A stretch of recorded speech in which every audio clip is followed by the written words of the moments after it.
السلام علیکم ناظرین، ڈی جی خان میں ناظم صاحب نے مجھے ایک دن کہا کہ جی دیکھیں بات یہ ہے کہ یہ تو بات ٹھیک نہیں ہے کہ آپ کے افسران جو ہیں وہ کرپشن کرتے ہیں۔ میں نے کہا جی بالکل ٹھیک نہیں ہے بات، تو آپ کیا چاہتے ہیں؟ آپ کیا کہتے ہیں بات صرف اتنی ہے، میں یہ نہیں کہتا کہ وہ کرپشن نہ کریں، میں صرف یہ کہتا ہوں کہ میرا حصہ تو مجھے دینا، میرا حصہ نہیں مجھے مل رہا۔ میں نے کہا جی ٹھیک ہو گیا، تو کہتے جی ہم آپ انٹروین کریں۔ جی ٹھیک ہے، میں نے میٹنگ کال کر لی، سب آفیسرز کو اکٹھا کر لیا اور میں نے انہیں کہا جی بتایا، اس میں ناظم صاحب بھی بیٹھے، میں بھی بیٹھے، میں نے کہا ناظم صاحب کو آپ سب سے گلہ ہے کہ آپ لوگ کرپشن کر رہے ہو، پیسے کما رہے ہو اور ان کو حصہ نہیں دے رہے۔ تو آج کے سے بعد دو چیزیں ہیں، ان میں سے آپ نے فیصلہ خود کرنا ہے۔ ایک یہ کہ آپ نے کرپشن کرنی ہے، دوسرا یہ کہ آپ نے کرپشن نہیں کرنی۔ اگر آپ نے کرپشن کرنی ہے تو پھر آپ کو جو ناظم صاحب کا حصہ ہے وہ ان کو دو، اور اگر کرپشن نہیں کرنی تو میں جانوں اور ناظم صاحب جانیں، آپ سے کوئی پوچھے گا نہیں۔ تو ناظم صاحب بڑے حیران ہوئے، کہتے دیکھیے یہ کیا بات ہوئی، آپ نے یہ کیا کر دیا اتنا کھلا۔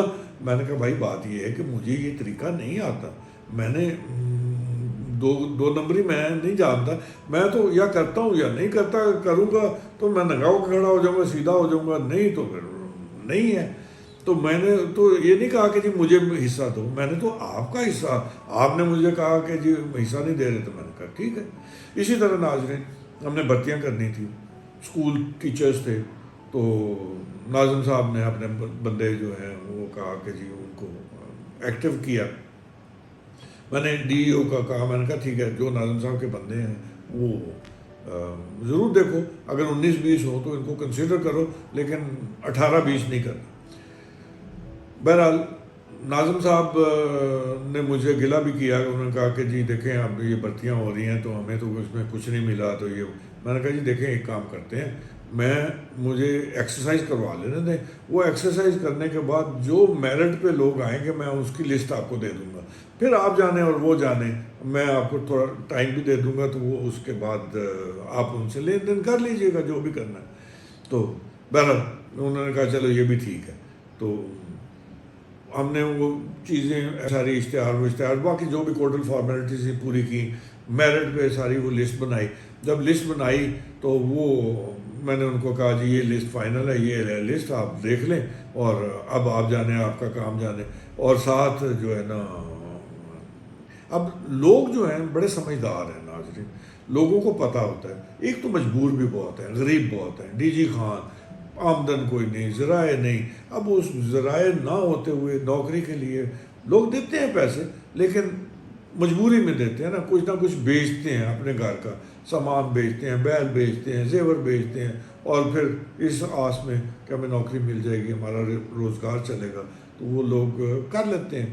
تو لیکن ساتھ ہی ساتھ ناظرین، لوگوں میں اتنا شعور ضرور ہوتا ہے کہ اگر ان کو یہ پتہ چلے کہ جب یہ سارا پروسیس میرٹ پہ ہوا ہے اور یہ لسٹ فائنل ہو گئی ہے، اس لسٹ میں رد و بدل نہیں ہونا، تو پھر وہ پیسے دینے سے انکار کر دیتے ہیں۔ تو لوگوں نے ان کے بندوں کو انکار کرنے کی بجائے لارا لپا لگا دیا، آج آ جاؤ، کل آ جاؤ، آج آ جاؤ، پر کل آ جاؤ۔ وہ ہفتہ گزر گیا اسی طرح، جب ہفتہ گزر گیا تو انہوں نے کہا کہ جی مجھے بات بنی نہیں ہے تو آپ ایک ہفتہ اور ایکسٹینڈ کر دیں۔ میں نے کہا سر دیکھیں یہ زیادتی ہو جائے گی، چلیں کر لیتے ہیں، لیکن اس کے ساتھ ہی میں نے وہ جو ہے نا ڈی او کو کہا، میں نے کہا لسٹ جو ہے نا وہ لیک کر دو۔ وہ لسٹ اس نے اخبار والے کو دے دی، اس نے چھاپ دی، جب وہ لسٹ چھپ گئی تو پھر تو کسی نے بھی نہیں پیسے دینے تھے۔ تو اس طرح سے ہمیں وہ سارا پروسیس کرنا پڑا۔ اور ناظرین بات یہ ہے کہ ڈی جی خان جیسے بیکورڈ ایریا میں اب ایک وہ ہے ریگولر ایریا ہے، پولیس کا ایریا ہے، اور دوسرے میں خاصہ دار ہیں، اور وہ جو خاصہ دار ہیں بلوچ اس میں لیویز ہے، ان کا جو ہے نا اپنا ایک سیٹ اپ ہے، اس میں معاملات ہیں وہ بہت بہتر طریقے سے چل رہے ہیں۔ اس بہتر طریقے سے چلتے ہیں کہ وہاں کرائم نہیں ہے، وہاں ایسا نہیں ہے کہ انٹریسڈ افینس ہوں.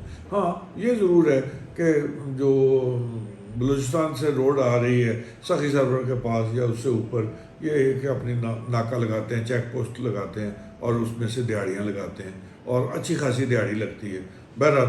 اور اس میں جو بندے پوسٹ ہوتے ہیں اس ناکے پہ، ان کی اپروچ جو ہے نا بہت اوپر تک جاتی. ناظرین یہ ایک نظام ہے ہمارا، اور نظام جو ہے وہ کرپشن پہ ہے، کرپٹ ہے، اور جو کرپشن کرنے والے ہیں اور کرپشن کرانے والے ہیں وہ سارے کے سارے ملے ہوئے ہیں. تو ناظرین وہ کہتے ہیں نا جب چور تے کتی رل جان تو عوام دا تو اللہ ہی حافظ ہے. تو یہی حال ہے. ایم پی اے صاحبان ہیں تو وہ کہتے ہیں ہمیں کمیشن دیا جائے، یہ ہماری اسکیمیں، وہ سمجھتے ہیں یہ پیسے پبلک کے نہیں ہیں، ہمارے ہیں اور ہمیں پیسے دیں. اور پھر جھگڑا کس بات پہ کرتے ہیں؟ جھگڑا اس بات پہ کرتے ہیں ناظرین کہ مجھے یہ ایکسین یا ایس ڈی او کمیشن کم دے رہا ہے، مجھے 20% چاہیے، مجھے 15% پہ میرا گزارا نہیں ہوتا، 10% بہت تھوڑا ہے. تو ناظرین بات یہ ہے کہ یہ لوٹ مار کا بازار جو گرم ہے.